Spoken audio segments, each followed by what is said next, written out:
Standard 12 subject English unit 3 read 1 manage your stress. બરાબર, part 1ની અંદર વિદ્યાર્થી મિત્રો આપણે મેનેજ યોર સ્ટ્રેસની જે એક્સરસાઇઝ હતી એ જોઈ. હવે બીજી એક એક્સરસાઇઝ આપણે જોઈશું કે જેને કારણે એક્સરસાઇઝ કરવાથી એમ કહેવાય છે કે આપણો જે સ્ટ્રેસ જે છે એટલે કે તણાવ જે છે એ તણાવને આપણે દૂર કરી શકીએ. તો એક્સરસાઇઝનું નામ છે વિદ્યાર્થી મિત્રો સેલ્ફ હિપ્નોસિસ. બરાબર, સેલ્ફ હિપ્નોસિસનો અર્થ અહીંયા વિદ્યાર્થી મિત્રો આપ્યો છે કૃત્રિમ રીતે આવેલી ગાઢ નિંદ્રાવસ્થા અથવા તો આત્મસંમોહન સેલ્ફ. બરાબર, જેને આપણે સેલ્ફ એટલે કે જાતે.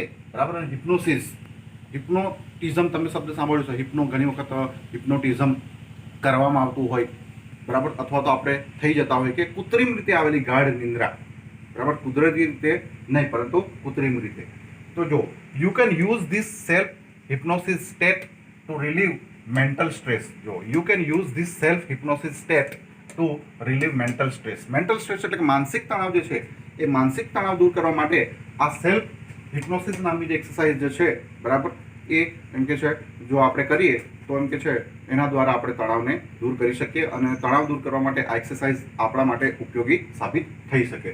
Try the following exercise. જો ટ્રાય ધ ફોલોઈંગ એક્સરસાઇઝ એટલે કે નીચે જે એક્સરસાઇઝ આપી છે, બરાબર, એ એક્સરસાઇઝ કરવાનો પ્રયત્ન કરો. It becomes easier with your eyes close. બરાબર, it becomes easier with your eyes close. અને આ એક્સરસાઇઝ જે છે વિદ્યાર્થી મિત્રો, આ એક્સરસાઇઝ કઈ રીતે કરવાની છે? ઇઝી ક્યારે બનશે કે જ્યારે આપણે આપણી પોતાની આંખો બંધ કરીને એક્સરસાઇઝ કરીશું ત્યારે. કે મોટાભાગે આપણે વિદ્યાર્થી મિત્રો જો આપણે ધ્યાનમાં હોઈએ ત્યારે પણ મોટાભાગે આપણે આપણી પોતાની આંખો બંધ કરી દેતા હોઈએ. બરાબર, કે આંખો બંધ કરવાને કારણે બરાબર આપણું જે ધ્યાન જે છે, બરાબર, આપણું મન જે છે, આપણું ચિત્ત જે છે, બરાબર, એકાગ્ર બનતું હોય છે. તો અહીંયા પણ એક્સરસાઇઝ એક વિદ્યાર્થી મિત્રો જે છે આપણે કરવાના છે એ આપણે જાતે આપણી પોતાની આંખો બંધ કરીને આ એક્સરસાઇઝ આપણે પોતે પણ કરવાનો પ્રયત્ન કરવાનો છે. અને ચાલો, settle back in a chair and close your eyes. Settle back in a chair and close your eyes. હવે એક્સરસાઇઝ કરતા પહેલા settle back in your chair, કે આપણે ઘરમાં રહેલી આપણી પોતાની ચેર એટલે કે ખુરશી જે છે એ ખુરશીમાં આરામદાયક અવસ્થામાં બેસવાનું છે. બરાબર, અને ત્યાર પછી ક્લોઝ યોર આઈઝ એટલે કે આપણે આપણી પોતાની આંખો બંધ કરવાની છે. Okay, start counting backwards from 99 to 17. જો હવે start counting backwards from 99 to 17. હવે કાઉન્ટિંગ કરવાનું છે. કાઉન્ટિંગ એટલે કે ગણતરી કરવાનું છે. પરંતુ ગણતરી કઈ રીતે? મોટાભાગે જનરલી વિદ્યાર્થી મિત્રો આપણે 1 થી 100 તરફ જતા હોઈએ, પરંતુ નહીં, અહીંયા ઉલટી ગણતરી કરવાની છે. ઉલટી ગણતરી એટલે કે 99. બરાબર, 99, 98, 97, 96, 95, બરાબર, 94, 93, 92, 91, 90, 89. બરાબર, એ પ્રમાણે આપણે ઉલટી ગણતરી કરવાની છે. ક્યાં સુધી કરવાની છે? તો કે 99 થી 70 સુધી, 70 સુધી. Count slowly to fit in with your breathing. જો હવે count slowly to fit with your breathing. બરાબર, કે આપણો જે શ્વાસોશ્વાસની જે ક્રિયા જે છે, બરાબર, એ શ્વાસોશ્વાસની ક્રિયા, બરાબર, જ્યારે પણ આપણે કાઉન્ટિંગ કરતા હોઈએ ત્યારે નોર્મલ હોવી જોઈએ. બરાબર, બ્રીધિંગ સિસ્ટમ નોર્મલ હોવી જોઈએ. અને 99 થી ક્યાં સુધી જવાનું છે? 70 સુધી, એટલે કે 70 સુધી. Okay, now count down from 69 to 30 while imagining walking down the steps of a beautiful staircase. હવે 99 થી 70 સુધી આપણે કાઉન્ટ કર્યા. બરાબર, અને આપણું જે બ્રીધિંગ સિસ્ટમ જે છે એ નોર્મલ હોવી જોઈએ. હવે 69 થી, બરાબર, 69 થી 30 એટલે કે 30 સુધી ગણતરી કરવાની છે.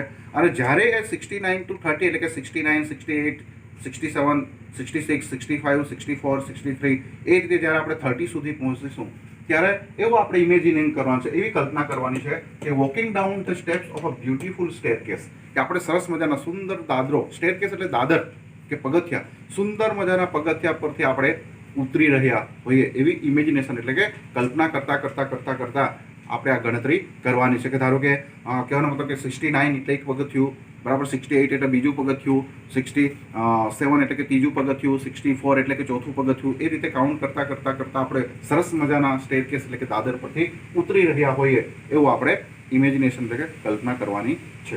Feel yourself walking down in time with your breathing. જો કે feel yourself walking down in with your breathing, કે આપણી જે બ્રીધિંગ સિસ્ટમ જે છે, શ્વાસોશ્વાસની જે ક્રિયા જે છે એ શ્વાસોશ્વાસની ક્રિયા નોર્મલ હોવી જોઈએ. Okay, see the beautiful grand staircase stretching ahead of you.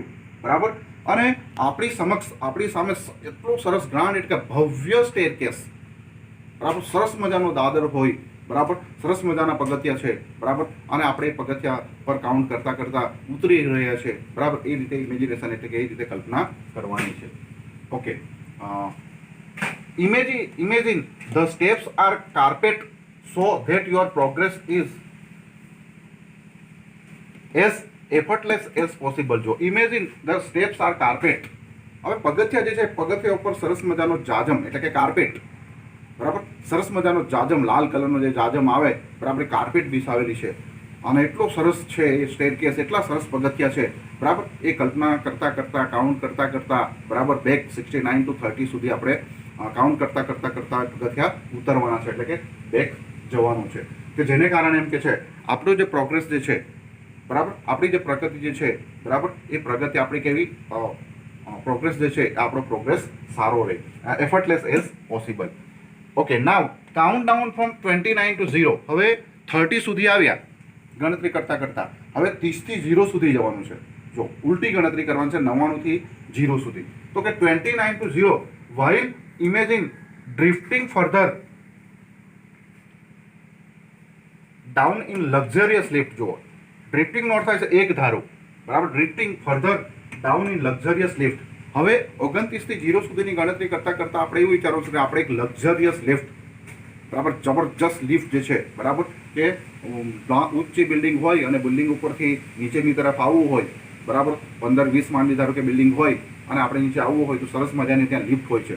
તો આપણે ઇમેજિનેશન કરવાનું છે કે આપણે સરસ મજાની એકદમ બ્યુટીફુલ લિફ્ટમાં છે અને લિફ્ટ પાછી એટલી મોટી છે કે આપણે એક રૂમ જેટલી એમ કે છે. જોજો. Okay, as larger as a room, carpet with views of landscape outside.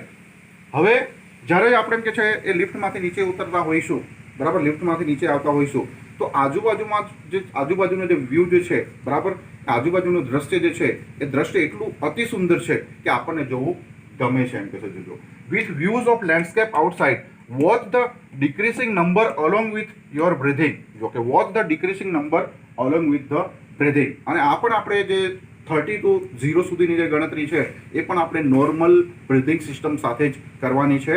અને આપણે લિફ્ટમાંથી, બરાબર, એકદમ નીચે આવતા હોઈએ, બરાબર, અને આજુબાજુનો જે વ્યૂ જે છે લિફ્ટમાંથી બહારનો જે વ્યૂ જે છે એ વ્યૂ આપણને સરસ રીતે દેખાતો હોય એવું ઇમેજિનેશન કરવાનું છે. Okay, as you arrive at 0 એટલે કે જ્યારે આપણે 0 પાસે આવીશું, શૂન્ય પાસે આવીશું, મતલબ the lift doors open end you enter a room that is furnished just as you would like it. હવે જેવા આપણે 0 પાસે આવીશું, બરાબર, એટલે કે શૂન્ય પાસે આવીશું ગણતરી કરતા કરતા કાઉન્ટ કરતા કરતા, અને એટલામાં જ એમ કે છે લિફ્ટ જે છે લિફ્ટનો દરવાજો ખુલશે અને લિફ્ટનો દરવાજો ખુલશે અને સામે એક આહલાદક સરસ મજાનો વેલ ફર્નિશ એટલે સુંદર મજાના ફર્નિચરવાળો રૂમ, બરાબર, આપણને જોવા મળશે. અને એ રૂમની અંદર આપણે જે આપણા માઇન્ડની અંદર જે આપણે જે કલ્પના કરી છે, બરાબર, એવું ફર્નિચર એ રૂમની અંદર છે કે આપણે જે ગમતો કબાટ, આપણને ગમતી ખુરશીઓ, બરાબર, આપણને ગમતો સોફા સેટ, આ બધી જ વસ્તુઓ રૂમની અંદર હશે એમ કે છે કે જે આપણને ગમે છે, એટલે કે આપણે પોતાની કલ્પનાની વસ્તુઓ બધી હશે. It was all your favourite things in it and it is totally private. જો it was all your favourite things, બરાબર, કે આપણી એકદમ ફેવરાઇટ, બરાબર, મનગમતી બધી જ વસ્તુઓ એ રૂમની અંદર હશે એમ કે છે, અને એ પણ ટોટલી પ્રાઇવેટ, એ પણ આપણી પોતાની, બરાબર. Okay, next, find comfortable chair in your room and settle back in. બરાબર, હવે રૂમમાં રહેલી કમ્ફર્ટેબલ એક આરામદાયક લક્ઝરિયસ અથવા તો રોયલ ચેર જેને કહેવાય એવી સરસ મજાની ચેર હશે. એ ચેર ઉપર આપણે જઈને બેસવાનું છે, બરાબર, અને પોતાની જાતને કમ્ફર્ટેબલ એટલે કે આરામદાયક અનુભવ કરવાનો છે. Okay, remain there in your imagination until you feel rest and refresh, then open your eyes again. જો remain there in your imagination until you feel rest, બરાબર, કે જ્યાં સુધી આપણે ટોટલી રેસ્ટ એટલે કે આપણને સંપૂર્ણ આરામ નહીં મળે, બરાબર, ત્યાં સુધી એમ કે છે આપણે આ કલ્પના કરવાની છે, બરાબર, અને આંખો બંધ રાખવાની છે. અને જ્યારે એમ કે છે આપણને એમ લાગે કે હવે હું રિલેક્સ થઈ ગયો, મને સંપૂર્ણ આરામ મળી ગયો, ત્યાર પછી જ આપણે એમ કે છે આપણી પોતાની જે આંખો જે છે આ આંખો ખોલવાની રહેશે. ઓકે, તો વિદ્યાર્થી મિત્રો, અહીંયા આપણે એક્સરસાઇઝ જોઈ અને એક્સરસાઇઝનું નામ હતું સેલ્ફ હિપ્નોસિસ. ઇટ મીન્સ આત્મ સંમોહન. તો કેટલાક ડિફિકલ્ટ શબ્દ અહીં આપ્યા છે એ તમારે વિદ્યાર્થી મિત્રો નોટબુકની અંદર નોટ ડાઉન કરવાના રહેશે. એમાં પહેલો છે સેલ્ફ હિપ્નોસિસ, એટલે કે કૃત્રિમ રીતે આવેલી ગાઢ નિંદ્રાવસ્થા અથવા આત્મ સંમોહન. ત્યાર પછી સ્ટેરકેસ એટલે સીડી અથવા તો દાદર. ત્યાર પછી કાર્પેટ એટલે કે ગાલીચો, બરાબર, અથવા તો જાજમ. ત્યાર પછી ડ્રિફ્ટિંગ એટલે કે એક ધારો. ત્યાર પછી ડિટેચ એટલે કે અલગ કરવું. તો આ જે ડિફિકલ્ટ વર્ડ્સ જે છે લગભગ 4-5 જેટલા મેં લખ્યા છે વિદ્યાર્થી મિત્રો ગ્લોસરીની અંદર, એટલે કે તમારા ટેક્સ્ટબુકની અંદર પણ છે, એમાંથી પણ તમારે લખવાના રહેશે અને આ પણ તમારે નોટ ડાઉન કરવાના રહેશે. હવે તમારા માટે વિદ્યાર્થી મિત્રો હોમવર્ક છે ક્વેશ્ચન્સ એન્ડ આન્સર પ્રશ્ન, બરાબર, 3 જેટલા પ્રશ્નો આપ્યા છે. એ પ્રશ્નનો જવાબ તમારે ટેક્સ્ટબુકમાંથી શોધીને લખવાના રહેશે. Number 1, do you think there are more chances of accidents when you are in a hurry or you have some tension. બરાબર, ફરી પ્રશ્ન સમજો કે ડુ યુ થિંક, બરાબર, એટલે કે આપણે વિચારી શકીએ કે there are more chances of accidents, કે એક્સિડન્ટ થવાના ઘણા બધા ચાન્સીસ ક્યારે હોય છે કે when you are in a hurry, કે જ્યારે આપણે ઉતાવળા હોઈએ, અથવા યુ હેવ સમ ટેન્શન, અથવા તો આપણા માઇન્ડ ઉપર કંઈ ટેન્શન હોય ત્યારે એમ કે એક્સિડન્ટના ચાન્સ વધી જતા હોય છે. તો એ તમારે જવાબ લખવાનો રહેશે. Number 2, what would you do when you have stress, બરાબર, what would you do when you have stress, કે જ્યારે તમે ટેન્શન અનુભવો અથવા તો તણાવ અનુભવો ત્યારે તમે શું કરો છો, કઈ એક્સરસાઇઝ કરો છો, અથવા તો એ ટેન્શનને કઈ રીતે દૂર કરવાનો પ્રયત્ન કરો છો. Number 3, why can you not take proper decisions when you are angry, બરાબર, કે why can you not take proper decisions when you are angry, એટલે કે જ્યારે આપણે ગુસ્સામાં હોઈએ ત્યારે આપણે કેમ કોઈ પ્રોપર ડિસિઝન, બરાબર, કોઈ યોગ્ય નિર્ણય લઈ શકતા નથી. તો ધેર આર 3 ક્વેશ્ચન્સ, 3 જેટલા પ્રશ્નો છે. એ 3 જેટલા પ્રશ્નોનો જવાબ વિદ્યાર્થી મિત્રો તમારે તમારા નોટની અંદર, બરાબર, લખીને જે તે દિવસે જે તે તારીખ સાથે, બરાબર, વોટ્સઅપના માધ્યમથી તમારે આ ગ્રુપમાં સેન્ડ કરવાના રહેશે. Okay, thank you very much.